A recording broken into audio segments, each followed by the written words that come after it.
ನಮಸ್ತೆ, ಪ್ರತಿಧ್ವನಿಗೆ ಸ್ವಾಗತ. Mohan Bhagwat R S S ನ ನಾಯಕರಾದಂತಹ ಮೋಹನ್ ಭಾಗವತ್ ಅವರು ಹೇಳಿದಂತಹ ಆ ಒಂದು ಹೇಳಿಕೆ ರಾಷ್ಟ್ರ ರಾಜಕಾರಣದಲ್ಲಿ ಇದೀಗ ಬಿಜೆಪಿಯ ವಲಯದಲ್ಲಿ ಒಂದು ದೊಡ್ಡ ರೀತಿಯ ಸಂಚಲನ ಮತ್ತು ಲೆಕ್ಕಾಚಾರಗಳು ಮತ್ತು ರಾಜಕೀಯ ಪಂಡಿತರು ಮತ್ತು ವಿಶ್ಲೇಷಕರ ಆ ಒಂದು ವಿಶ್ಲೇಷಣೆಗೆ ಒಂದು ಆದಿ ಮಾಡಿಕೊಟ್ರು ಅಂತ ಹೇಳ್ಬೋದು. ಮೋದಿ ಅವರಿಗೆ 75 ವರ್ಷ ವಯಸ್ಸಾಯ್ತು ಅನ್ನುವುದನ್ನ ನೆನಪು ಮಾಡಿಕೊಟ್ಟಂತ ಮೋಹನ್ ಭಾಗವತ್ ಅವರು ಇದೀಗ ಬಿಜೆಪಿಯ ರಾಷ್ಟ್ರ ರಾಜಕಾರಣದಲ್ಲಿ ಒಂದಷ್ಟು ಸಂಚಲನಕ್ಕೆ ಅವರ ಮಾತುಗಳು ಕಾರಣ ಆಗಿರುವಂತದ್ದು. ನಿಶಿಕಾಂತ್ ದುಬೆ, ಜಾರ್ಖಂಡ್ನ ಸಂಸದರಾದಂತಹ ನಿಶಿಕಾಂತ್ ದುಬೆ ಅವರು ಹೇಳಿರುವಂತೆ 150 ಮೋದಿ ಅವರು 2029ಕ್ಕೆ ಮೋದಿ ನಾಯಕತ್ವ ಇಲ್ಲದೆ, ಮೋದಿ ಎನ್ನುವಂತಹ ಆ ಒಂದು ಫೇಸ್ ವ್ಯಾಲ್ಯೂ ಇಲ್ಲದೆ ಬಿಜೆಪಿ ಏನಾದರೂ ಚುನಾವಣೆ ಎದುರಿಸಿದ್ದೇ ಆದಲ್ಲಿ 150 ಸ್ಥಾನವನ್ನು ಕೂಡ ಮುಟ್ಟೋದಕ್ಕೆ ಸಾಧ್ಯ ಆಗೋದಿಲ್ಲ ಎನ್ನುವಂತಹ ಹೇಳಿಕೆಯನ್ನ, ಒಂದು ಸ್ಟೇಟ್ಮೆಂಟ್ ಅನ್ನ ಕೊಟ್ಟಿರುವಂತದ್ದು. ನಿಜ ಅಂತಾನು ಹೇಳ್ಬೋದು, ಒಪ್ಕೊಳ್ಳೇಬೇಕು. ಯಾಕಂದ್ರೆ ಮೋದಿ ಅಲೆ ಇಡೀ ದೇಶದಲ್ಲಿ ಯಾವ ರೀತಿ ಎಲ್ಲರನ್ನು ಧೂಳಿಪಟ ಮಾಡ್ತು ಅಂದ್ರೆ, ಒಂದ್ ಕಡೆ ಸ್ವಪಕ್ಷದಲ್ಲೂ ಕೂಡ ಎಲ್ಲರ ಬಾಯನ್ನು ಮುಚ್ಚಿಸಿದ್ದು ಇದೇ ಮೋದಿ ಅಲೆ, ವಿರೋಧ ಪಕ್ಷದವರ ಬಾಯನ್ನು ಕೂಡ ಮುಚ್ಚಿಸಿದ್ದು ಇದೇ ಮೋದಿ ಅಲೆ. 2019ರ ಚುನಾವಣೆಯಲ್ಲಿ ಮೋದಿಯ ಅಲೆಯಿಂದಾಗಿಯೇ ಸ್ವತಂತ್ರವಾಗಿ ಬಿಜೆಪಿ ಗಳಿಸಿಕೊಂಡಂತಹ ಸೀಟುಗಳ ಸಂಖ್ಯೆ ಎಷ್ಟು ಅಂದ್ರೆ 303. ಎಂತ ಸಂಖ್ಯೆ ನೋಡಿ. ಇದೀಗ ಹೇಳ್ತಾ ಇರುವಂತ ಸಂಸದರಾದಂತ ನಿಶಿಕಾಂತ್ ದುಬೆ ಅವರು ಹೇಳ್ತಾ ಹೇಳುವಂತೆ 150 ಸ್ಥಾನ ಕೂಡ ಗೆಲ್ಲೋದಕ್ಕೆ ಕಷ್ಟ ಆಗುತ್ತೆ. ಮೋದಿ ಅವರು ಇಲ್ಲದೆ ಏನಾದ್ರೂ ಒಮ್ಮೆ 2029ಕ್ಕೆ ಹೋದ್ರೆ ಚುನಾವಣೆಗೆ ಮೋದಿ ಅವರ ಫೇಸ್ ಇಲ್ಲದೆ ಹೋದ್ರೆ 150 ಸ್ಥಾನವನ್ನು ಕೂಡ ಗಳಿಸ್ಕೊಳ್ಳೋದಕ್ಕೆ ಆಗೋದಿಲ್ಲ. ಇಂತಹದೊಂದು ಸ್ಟೇಟ್ಮೆಂಟ್ ರಾಜಕೀಯದಲ್ಲಿ ಬಿಜೆಪಿಯ ವಲಯದಲ್ಲಿ ಸಂಚಲನಕ್ಕೆ ಕಾರಣವಾಗಿದೆ. ಎಲ್ಲ ಒಂದ್ ಕಡೆ ಮೋದಿಯ ಆ ಒಂದು ಯುಗ ಅಂತ್ಯ ಆಗ್ತಾ ಇದೆಯಾ ಅಂತ ಕೂಡ ಇಲ್ಲಿ ಹೇಳಿದ್ರೆ ತಪ್ಪಾಗ್ಲಿಕ್ಕಿಲ್ಲ. ಎಲ್ಲರ ಕಾಂಗ್ರೆಸ್ನಲ್ಲೂ ಹಂಗೆ ಆಗಿದೆ. ಒಂದು ಹಂತಕ್ಕೆ ಇಂದಿರಾ ಗಾಂಧಿ ಆಗಿರ್ಬೋದು, ರಾಜೀವ್ ಗಾಂಧಿ ಅವರಾಗಿರ್ಬೋದು, ಅದಾದ ನಂತರ ಸೋನಿಯಾ ಗಾಂಧಿ ಅವರು ಪಕ್ಷದ ಅಧಿಕಾರ ವಹಿಸ್ಕೊಂಡ್ರು ಕೂಡ, ಪಕ್ಷದ ಜವಾಬ್ದಾರಿಯನ್ನ ನೇತೃತ್ವವನ್ನ ವಹಿಸ್ಕೊಂಡ್ರು ಕೂಡ, ಮನಮೋಹನ್ ಸಿಂಗ್ ಅವರ ಅವಧಿ ನಂತರ ಬಿಜೆಪಿನಲ್ಲಿ ಕಾಂಗ್ರೆಸ್ನಲ್ಲಿ ನಾಯಕತ್ವದ ಕೊರತೆ, ರಾಹುಲ್ ಗಾಂಧಿ ಅತ್ಯಂತ ದುರ್ಬಲ ನಾಯಕ ಅಂತೇಳಿ, ಪಪ್ಪು ಅಂತೇಳಿ ಏನು ಆಡಳಿತ ಪಕ್ಷದವರು ಬಿಂಬಿಸಿದ್ರು, ಅವ್ರನ್ನ ನಗೆಪಾಟಲಿಗೆ ಈಡ್ ಮಾಡಿತು. ಸೊ ಹಾಗೆ ಅವರವರ ಯುಗ ಅಂತ್ಯ ಆದಂತ, ಇಲ್ಲಿ ನೋಡಿ ಇಂದಿರಾ ಗಾಂಧಿ ಅವರ ಯುಗ ಅಂತ್ಯ ಆದ ನಂತರ ಏನಾಯ್ತು, ರಾಜೀವ್ ಗಾಂಧಿ ಅವರ ಯುಗ ಅಂತ್ಯ ಆದ ನಂತರ ಏನಾಯ್ತು. ಸೊ ಅದಾದ ನಂತರ ಸೋನಿಯಾ ಗಾಂಧಿ ಅವರು ಅಷ್ಟರ ಮಟ್ಟಿಗೆ ನಾಯಕತ್ವ ವಹಿಸಿಕೊಳ್ಳುವಲ್ಲಿ ವಿಫಲರಾದರು. ಅದೇ ರೀತಿ ಬಿಜೆಪಿಗೂ ಇದೀಗ ಕಾಲ ಈಗ ಸನ್ನಿಹ ಆಗ್ತಾ ಇದೆ ಅಂತ ಹೇಳ್ಬೋದು. ನಾಯಕತ್ವದ ದೊಡ್ಡ ಕೊರತೆ ಇದೀಗ ಬಿಜೆಪಿಗರನ್ನ ಕಾಡ್ತಾ ಇರುವಂತದ್ದು. ಅದರಲ್ಲೂ ರಾಜ್ಯ ರಾಜಕೀಯದಲ್ಲಿ ಒಂದ್ ರೀತಿ ಬಿಜೆಪಿಗರ ಬೀದಿ ರಂಪಾಟ, ಬೀದಿಗೆ ಬಂದು ನಿಂತಿರುವಂತದ್ದು. ಇಂತಹ ಹೊತ್ತಲ್ಲಿ ಮೋದಿ ಅವರ ನಿರ್ಗಮನ, ಮೋದಿ ಅವರು ವಯಸ್ಸಾಯ್ತು ಅಂತೇಳಿ ಅವರನ್ನ ಏನಾದ್ರೂ ಹಾಗೊಮ್ಮೆ ಕೂರಿಸಿದ್ದೇ ಆದಲ್ಲಿ ನಿಜಕ್ಕೂ ಬಿಜೆಪಿ ಸಂಕಷ್ಟಕ್ಕೆ ಈಡಾಗುತ್ತೆ ಅಂತಾನೆ ಹೇಳ್ಬೋದು. ಅದನ್ನೇ ನಿಶಿಕಾಂತ್ ದುಬೆ ಅವರು ಅದನ್ನೇ ಹೇಳಿರುವಂತದ್ದು. ಮೋದಿ ಇಲ್ಲದಂತಹ ಬಿಜೆಪಿ ಪಕ್ಷ ಕೇವಲ 150 ಸ್ಥಾನವನ್ನು ಗೆಲ್ಲೋದಕ್ಕೂ ಕೂಡ ಮುಟ್ಟೋದಕ್ಕೂ ಕೂಡ ಸಾಧ್ಯ ಆಗೋದಿಲ್ಲ ಎನ್ನುವಂತಹ ಮಾತುಗಳನ್ನ ಹೇಳಿರುವಂತದ್ದು. ರಾಷ್ಟ್ರ ರಾಜಕಾರಣದಲ್ಲಿ ಒಂದು ರೀತಿ ಸಂಚಲನಕ್ಕೆ ಕಾರಣವಾಗಿದೆ.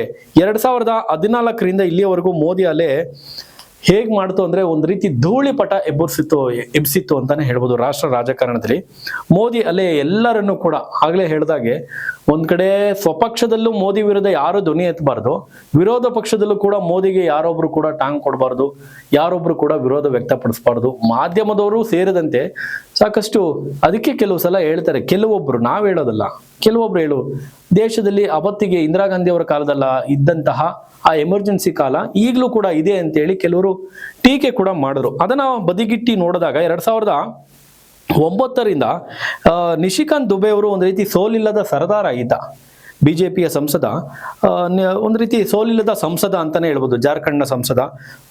ಮೋದಿ ಅವರಿಗೆ ಒಬ್ಬ ದೊಡ್ಡ ಅಭಿಮಾನಿ ಈತ. ಇತ್ತೀಚೆಗೆ ಮೋಹನ್ ಭಾಗವತ್ ಅವರು ಹೇಳಿದಂತಹ ಒಂದು ಹೇಳಿಕೆಯಿಂದ ಬಿಜೆಪಿಯ ಬಹುತೇಕ ನಾಯಕರುಗಳು ವಿಚಲಿತರಾಗಿದ್ದಾರೆ. ಯಾಕಂದ್ರೆ ನೀವು ಕರ್ನಾಟಕ ಬೇರೆ ರಾಜ್ಯಗಳನ್ನ ಬಿಟ್ಬಿಡಿ, ಜಾರ್ಖಂಡ್, ಮಧ್ಯಪ್ರದೇಶ, ಉತ್ತರ ಪ್ರದೇಶ, ಮಗದೊಂದು ಎಲ್ಲಾ ರಾಜ್ಯಗಳನ್ನು ಬಿಟ್ಬಿಡಿ, ಮೋದಿ ಅವ್ರನ್ನ ತೆಗೆದುಕೊಳ್ಳೋಣ. ನಮ್ಮ ರಾಜ್ಯದ ವಿಷಯಕ್ಕೆ ಬರೋದಾದ್ರೆ ಮೋದಿ ಅಲೆ ಎಷ್ಟರ ಮಟ್ಟಿಗೆ ಇತ್ತು ಅಂದ್ರೆ, ಈ ನಗರ ಪ್ರದೇಶದಿಂದ ಗ್ರಾಮೀಣ ಹಳ್ಳಿ ಸಣ್ಣ ಗ್ರಾಮ ಪಂಚಾಯಿತಿಯವರೆಗೂ ಬಿಜೆಪಿಯ ಬಾವುಟ ಹಾರುವಂತೆ ಮಾಡಿದ್ದು ಇದೇ ಮೋದಿ ಅಲೆ ಅಂತ ಹೇಳಿದ್ರೆ ಬಹುಶಃ ತಪ್ಪಾಗ್ಲಿಕ್ಕಿಲ್ಲ. ಪ್ರತಿಯೊಂದು ಹಳ್ಳಿಯ ಮನೆಗಳ ಮೇಲೆ ನೋಡಿ, ಅಲ್ಲಿ ಬಿಜೆಪಿಯ ಫ್ಲಾಗು, ಬಿಜೆಪಿಯ ಬಾವುಟ ಹಾರ್ತಾ ಇತ್ತು. ಕೇವಲ ಬಾವುಟ ಅಲ್ಲ ನಾಯಕರೇ, ಕೇವಲ ಬಾವುಟ ಮಾತ್ರ ಅಲ್ಲ ಸ್ನೇಹಿತರೆ, ಅಲ್ಲಿ ಬಿಜೆಪಿಯ ಅಭ್ಯರ್ಥಿ ಗೆದ್ದಿರ್ತಾ ಇದ್ರು.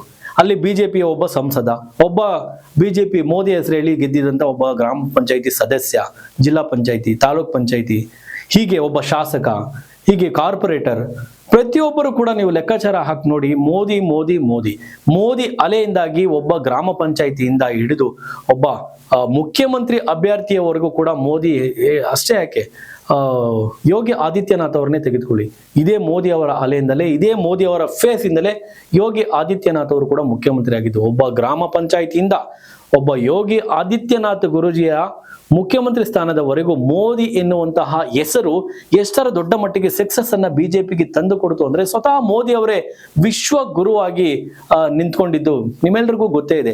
ಸೊ ಇಂತಹ ಮೋದಿ ಇದೀಗ ಮೋಹನ್ ಭಾಗವತ್ ಅವರು ಹೇಳಿದಂತ ಆ ಒಂದು ಹೇಳಿಕೆ ಅವರ ಹೆಸರಿಗೆ ದೊಡ್ಡ ಮತ್ತೆ ಜೊತೆಯಲ್ಲಿ ಬಿಜೆಪಿಗೆ ಒಂದು ದೊಡ್ಡ ಮಟ್ಟದ ಒಂದು ಪೆಟ್ಟನ್ನ ಕೊಟ್ಟಿದೆ ಅಂತಾನೆ ಹೇಳ್ಬೋದು. ಮೋದಿಯ ಇಲ್ಲದಂತಹ ಬಿಜೆಪಿ ನಾಯಕತ್ವದ ಕೊರತೆಯನ್ನ ಇದೀಗ ಎದುರಿಸ್ತಾ ಇರುವಂತದ್ದು. 75 ವರ್ಷ ಆಗಿದೆ ಮೋದಿ ಅವರಿಗೆ. ಸೊ ಹಾಗಾಗಿ ಅವರ ನಿರ್ಗಮನ ಆಗ್ಬೇಕು, ಅವರಿಗೆ ಶಾಲ್ ಹೊದಿಸಿ ಸನ್ಮಾನ ಮಾಡಬೇಕು ಅನ್ನುವಂತ ದಾಟಿನಲ್ಲಿ ಮೋಹನ್ ಭಾಗವತ್ ಅವರು ಅವರ ಹೆಸರನ್ನ ಪ್ರಸ್ತಾಪ ಮಾಡದೆ ಹೇಳಿದ್ದು ಇಲ್ಲಿ ಎಲ್ಲೋ ಒಂದ್ ಕಡೆ ಈಗ ನಿಶಿಕಾಂತ್ ದುಬೆ ಅವರು ಒಂದು ರೀತಿ ಅದರ ಬಗ್ಗೆನೇ ಮಾತನಾಡ್ತಾ ಇರುವಂತದ್ದು, ಅಂಕಿಅಂಶ ಸಮೇತ ಹೇಳಿರುವಂತದ್ದು. ಸೊ 2014ರಲ್ಲಿ ಪ್ರಧಾನಿ ಅಭ್ಯರ್ಥಿಯನ್ನಾಗಿ ಮೋದಿ ಅವರನ್ನ ಘೋಷಣೆ ಮಾಡಿದ್ರು. RSS ನ ನಾಯಕರುಗಳು ಜೊತೆಯಲ್ಲಿ ಬಿಜೆಪಿ ನಾಯಕರುಗಳು ಮೋದಿ ಅವರ ಬೆನ್ನಿಗೆ ನಿಂತರು.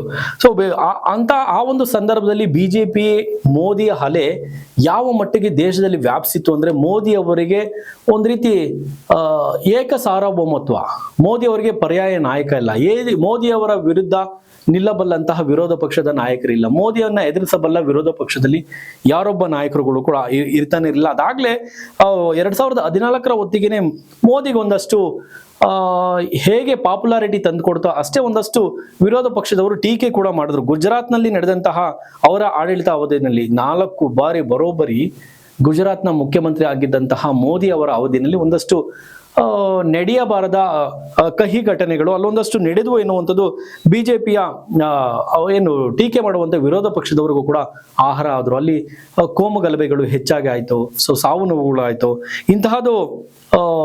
ಇಂತಹ ಟೀಕೆಗಳನ್ನ ವಿರೋಧ ಪಕ್ಷದವರು ಮಾಡಿದ್ರು ಕೂಡ ಇದೆಲ್ಲವನ್ನು ಮೆಟ್ಟಿ ನಿಂತಿದ್ದು ಇದೇ ಮೋದಿ ಎನ್ನುವಂತಹ ವಿಶ್ವಗುರುವಾಗಿ ಮೆಟ್ಟಿ ನಿಲ್ತಾರೆ. ಸೊ ಮುಂದೆ ಮೆಟ್ಟಿ ನಿಲ್ತಾರೆ. ನಾಲ್ಕು ಬಾರಿ ಮುಖ್ಯಮಂತ್ರಿ ಆಗಿದ್ದಂತಹ ನರೇಂದ್ರ ಮೋದಿ ಅವರು ದೇಶದ ಪ್ರಧಾನಮಂತ್ರಿಯಾಗಿ 3 ಬಾರಿ ಆಯ್ಕೆ ಆಗ್ತಾರೆ ಅಂದ್ರೆ ಸಾಮಾನ್ಯ ಸಂಗತಿ ಅಲ್ಲ ಅಂತಾನೆ ಹೇಳ್ಬೋದು. ಇದೇ ಮೋದಿ ಮೊದಲನೇ ಬಾರಿಗೆ ಮೋದಿ ನಾಯಕತ್ವ, ಮೋದಿನೇ ಬಿಜೆಪಿಯ ಲೀಡರ್, ಮೋದಿ ಅವರ ಫೇಸ್ ಅನ್ನ ಇಟ್ಕೊಂಡು ಮೊದಲ ಬಾರಿಗೆ 2014ರಲ್ಲಿ ಚುನಾವಣೆ ಎದುರಿಸಿದಂತ ಬಿಜೆಪಿ ಗಳಿಸ್ಕೊಂಡಂತ ಆ ಒಂದು ಸ್ಥಾನ ಎಷ್ಟು ಅಂದ್ರೆ 282 ಸ್ಥಾನಗಳನ್ನ, ಅಂದ್ರೆ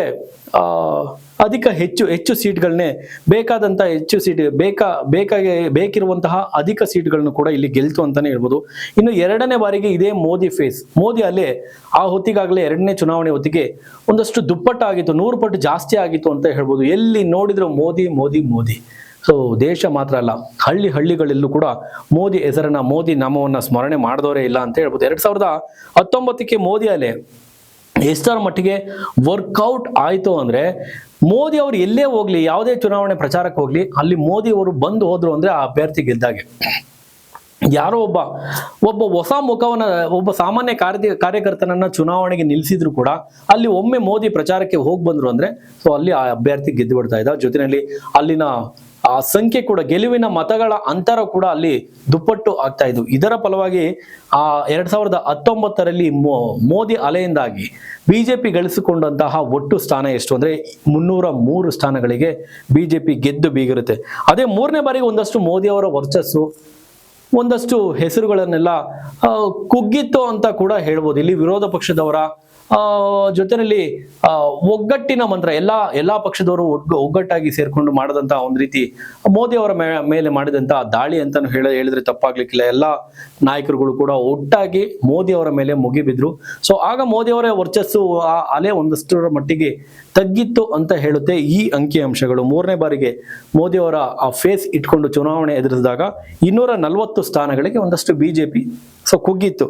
ಆದ್ರೂ ಕೂಡ ಮೋದಿಯ ವರ್ಚಸ್ಸು ಇವಾಗ್ಲೂ ಕೂಡ ಏನು ಕಮ್ಮಿ ಆಗಿಲ್ಲ ಅಂತಾನೆ ಹೇಳಿದ್ರೆ ತಪ್ಪಾಗ್ಲಿಕ್ಕಿಲ್ಲ. ಇನ್ನು ಮೋದಿ ಅವರ ಒಮ್ಮೆ ಏನಾದ್ರೂ ಇಲ್ಲ ಅಂದ್ರೆ ಯಾರು ಪರ್ಯಾಯ ನಾಯಕರು? ಸೊ ಮೋದಿ ಅವರೇ ಎಷ್ಟು ವರ್ಷ ಅಂತ ಅವರ ಫೇಸ್ ಅನ್ನೇ ಇಟ್ಕೊಂಡು ಅವರ ಹೆಸರನ್ನೇ ಇಟ್ಕೊಂಡು ಬಿಜೆಪಿ ಚುನಾವಣೆಯನ್ನೇ ಎದುರಿಸೋದಕ್ಕೆ ಸಾಧ್ಯ? ಯಾರಾದ್ರೂ ಒಬ್ರು ಪರ್ಯಾಯ ನಾಯಕ ಬೇಕೇ ಬೇಕಲ್ವಾ? ಸೊ ಹಾಗಾಗಿ ಮೋದಿ ಇಲ್ಲದೆ ಹಾಗೊಮ್ಮೆ ಯೋಗಿ ಆದಿತ್ಯನಾಥ್ ಅವರನ್ನ ಅಥವಾ ಅಮಿತ್ ಶಾ ಅವರನ್ನ ಪ್ರಧಾನಮಂತ್ರಿ ಹುದ್ದೆ ಅಂದ್ರೆ ಪ್ರಧಾನಿ ಅಭ್ಯರ್ಥಿಯನ್ನಾಗಿ ಘೋಷಣೆ ಮಾಡಿದ್ದೆ ಆದಲ್ಲಿ ಬಿಜೆಪಿ ಎಷ್ಟು ಸ್ಥಾನವನ್ನ ಗೆಲ್ಲಬಹುದು ಅನ್ನೋದನ್ನ ನೋಡೋದಾದ್ರೆ ಸಮೀಕ್ಷೆ ಹೇಳ್ತಾ ಇರುವಂತದ್ದು, ರಾಜಕೀಯ ಪಂಡಿತರುಗಳು ವಿಶ್ಲೇಷಣೆ ಮಾಡ್ತಾ ಇರುವಂತೆ ಸುಮಾರು 180ರಿಂದ 210 ಸ್ಥಾನಗಳಿಗೆ ಸೊ ಬಿಜೆಪಿ ಕುಸಿಯುತ್ತೆ ಸ್ಥಾನಗಳಲ್ಲಿ.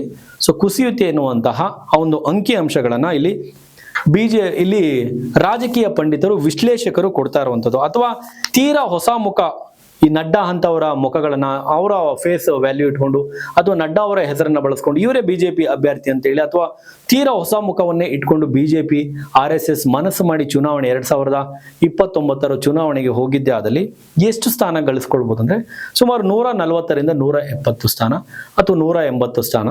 ಸೊ ಇಷ್ಟರ ಮಟ್ಟಿಗೆ ಬಿಜೆಪಿಯ ಸ್ಥಾನ ಕುಸಿಯುತ್ತೆ ಎನ್ನುವಂತಹ ಮಾತುಗಳು ಕೇಳಿ ಬರ್ತವೆ. ತೀರಾ ಕಡಿಮೆ ಅಂದ್ರೆ 100ರಿಂದ 130 ಸ್ಥಾನಕ್ಕೂ ಕೂಡ ಬಿಜೆಪಿ ಕುಸಿಯುವಂತಹ ಭೀತಿನಲ್ಲಿ ಇದೆ ಅಂತೇಳಿ ಸ್ವತಃ ಬಿಜೆಪಿಯ ನಾಯಕರುಗಳೇ, ಅದರಲ್ಲಿ ಜಾರ್ಖಂಡ್ನ ಸಂಸದ ಹೇಳ್ತಾ ಇರುವಂತದ್ದು, ದುಬೆ ಅವರು ಹೇಳ್ತಾ ಇರುವಂತೆ ಬಿಜೆಪಿ 100, 130, 150 ಸೊ ಇಷ್ಟರ ಸ್ಥಾನ ಕೂಡ ಗಳಿಸ್ಕೊಂಡ್ರು ಕೂಡ ಆಶ್ಚರ್ಯ ಪಡಬೇಕಾಗಿಲ್ಲ ಎನ್ನುವಂತಹ ವಿಶ್ಲೇಷಣೆಯನ್ನ ಇಲ್ಲಿ ಮಾಡ್ತಾ ಇರುವಂತದ್ದು. ನೋಡಿ, ಬರೋಬ್ಬರಿ ನರೇಂದ್ರ ಮೋದಿ ಅವರು 4 ಬಾರಿ ಗುಜರಾತ್ನ ಮುಖ್ಯಮಂತ್ರಿ ಆಗಿರ್ತಾರೆ, 3 ಬಾರಿ ದೇಶದ ಪ್ರಧಾನಿ ಆಗ್ತಾರೆ. ಅಂದ್ರೆ 2001ರಿಂದ 2025ರವರೆಗೂ ನರೇಂದ್ರ ಮೋದಿ ಅವರು ಸತತವಾಗಿ ಒಂದು 25, 26, 27 ವರ್ಷ ರಾಜ್ಯ ರಾಜಕಾರಣ ಅಂದ್ರೆ ಗುಜರಾತ್ನ ರಾಜ್ಯ ರಾಜಕಾರಣದಲ್ಲಿ ಜೊತೆಯಲ್ಲಿ ರಾಷ್ಟ್ರ ರಾಜಕಾರಣದಲ್ಲಿ ಸುದೀರ್ಘವಾಗಿ ಅವರನ್ನ ತೊಡಗಿಸ್ಕೊಳ್ತಾ ಅವರು ಬಿಜೆಪಿಗೆ ಮತ್ತು RSSಗೆ ಸೇವೆ ಸಲ್ಲಿಸ್ತಾ ಬಂದಿದ್ದಾರೆ.